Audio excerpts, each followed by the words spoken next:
Let me find.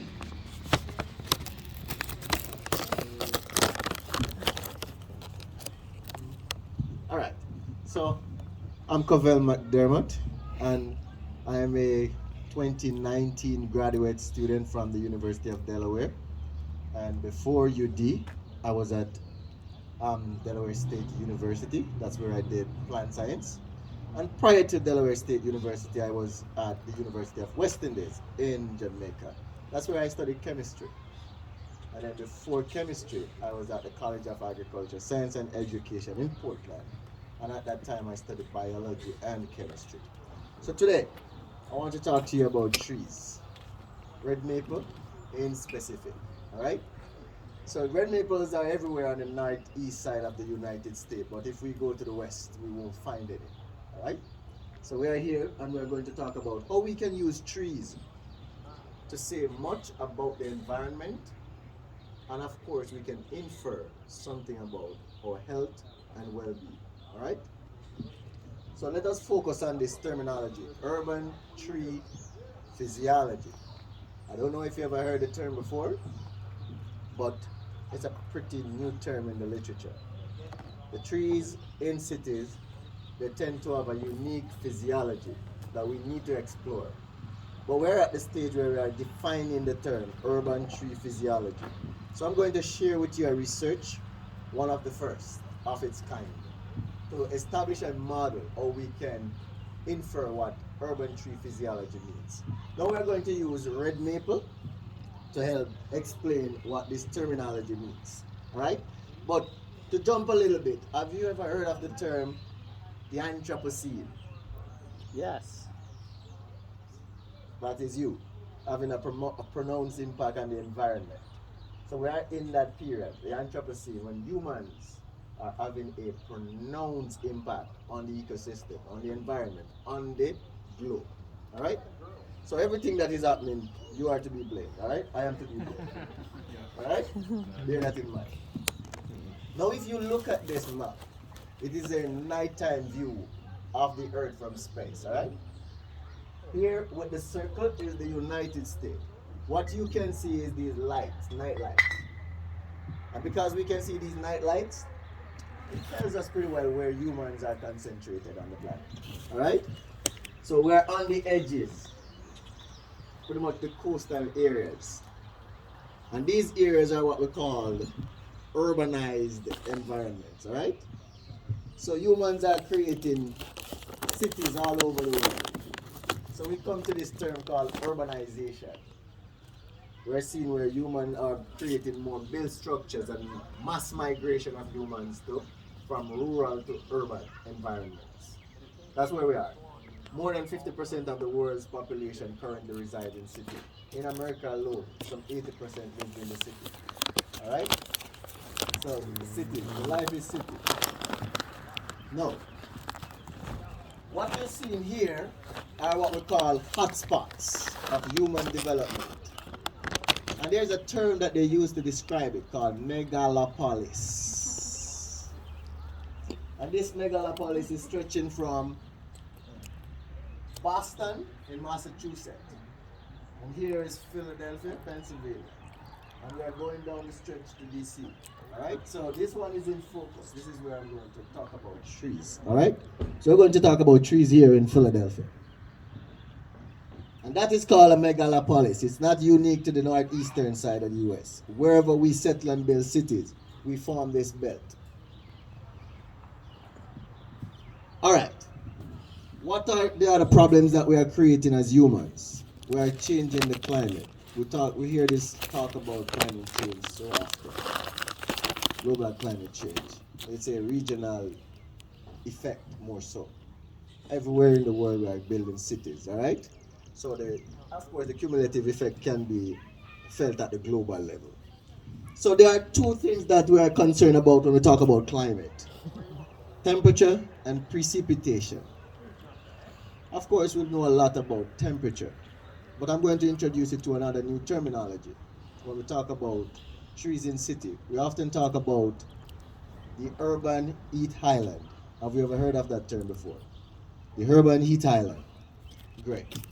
So as it suggests, The urban environments are becoming heat highlights, and it's largely because of increasing population density, increasing the build structure, and of course the commercial activities along with residential development.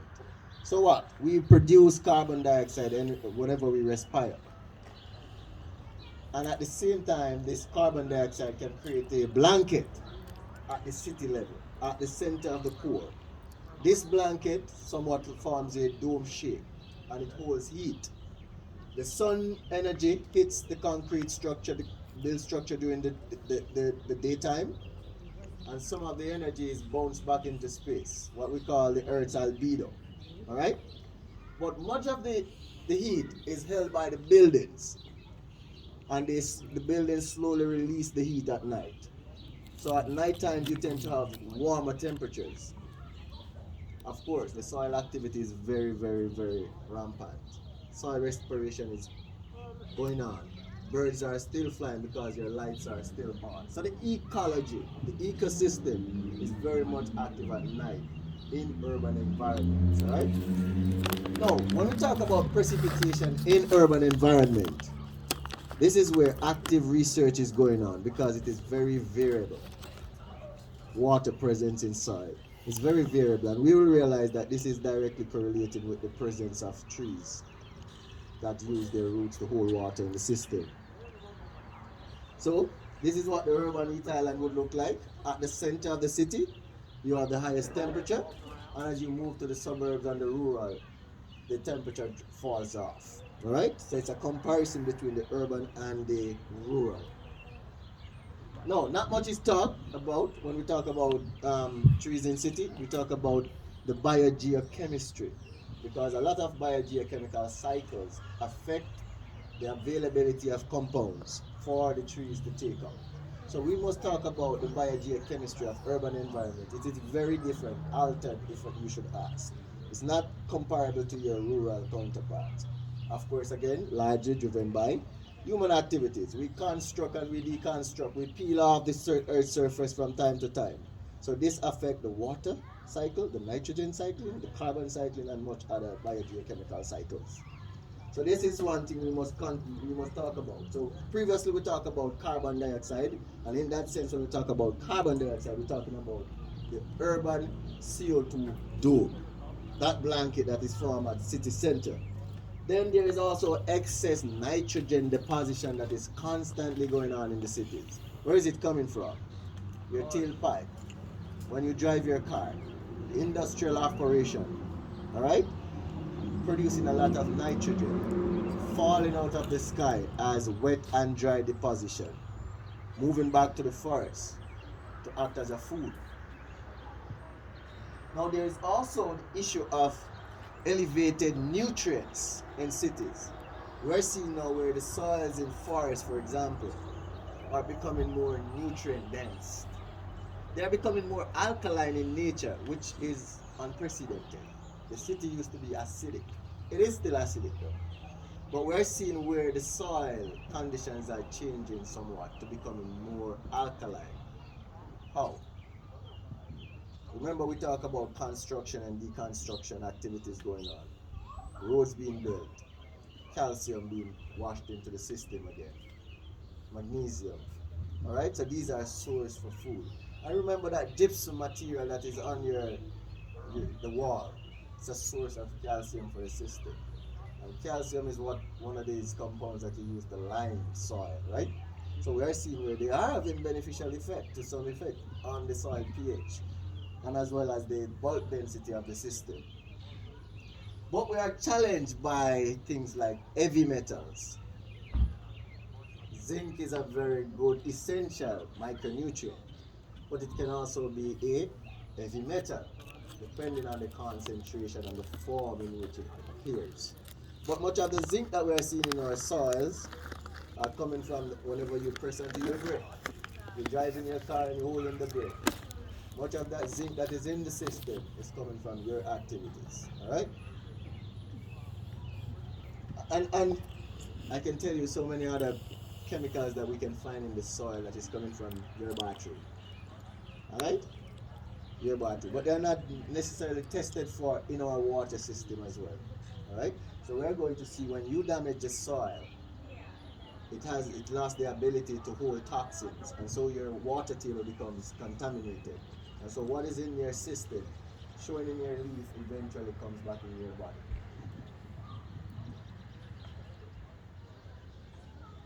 All right. So, like I said, this term is pretty new in the literature.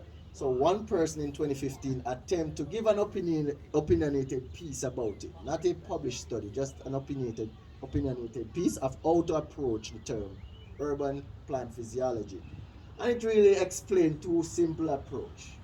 You need to establish environmental gradient study. Some people call some of these studies open tap chambers, and some people call them manipulated field studies. In a sense, set the experiment outside in the natural environment for long term, and then you do your measurements over time. And you match this with chamber studies where you actually make the system yourself and mimic the environmental gradient. So you have a natural gradient, and you also mimic the natural gradient with a system that you make, right? So these are the two approaches, and of course you always match those natural gradients and your manipulated gradients with greenhouse studies, all right? But you want to compare your data. So this person proposed that, of course, if we are going to effectively define the term urban plant physiology, we need to, of course, assess plant response. The studies must be at long-term adaptations, and of course, the plant must have the capacity to mitigate environmental hazard. And that's how we're going to be able to define the term urban plant physiology. So at the same time, this interesting paper came out. After that opinionated piece, a couple of years later, and of course I know this person as well. So a couple of years later, this paper came out where Santi and company, they found that climate change were accelerating the growth of trees in cities. So warmer cities, we're having faster growth rate. And these trees were more adapted compared to other trees that were not experiencing that elevated temperature, that drought, and that excess nutrient in the system. That was enough evidence to support my research that I was doing at the time, because we found this as well. So we love that somebody has found something similar. But this study, they actually use a technique called dendrology, tree dendrology. So what you can do is core the tree, and you get this strip coming out, and along the annual rings, you can measure the chemistry, and you can say what was happening at the time. So you can core the tree right now and say what happened during COVID. You can see probably a drop in the nitrogen at the time, but you can definitely say what was happening at that time using that technique, right? Isotope chemistry. Now, for my research, what I want to understand though was how trees in urban environment were responding to multiple co-occurring factors. Are they stressed, or are they stimulated? Or are these trees adapting to the conditions? I want to understand what was happening. And for me to understand that, I need to understand what was going on in the above ground conditions versus what was happening in the below ground conditions. And when I said above ground conditions, I'm talking about the carbon dioxide that we talk about urban, when we talk about the carbon dioxide dome. We want to assess the temperature and the nutrient elements, and of course the heavy metals that were present in the system at the time. And we're of the view that whatever is in the air eventually falls out and come into the soil. Now, how can we assess how these matrix were impacting the tree? We can target certain traits. In this case, we call them indicators, bioindicators. And of course, the pigments can serve as bioindicators, the chlorophyll, the carotenoids in the plant that gives it the green and the orange color. We can measure those compounds to say whether they are being stressed or stimulated.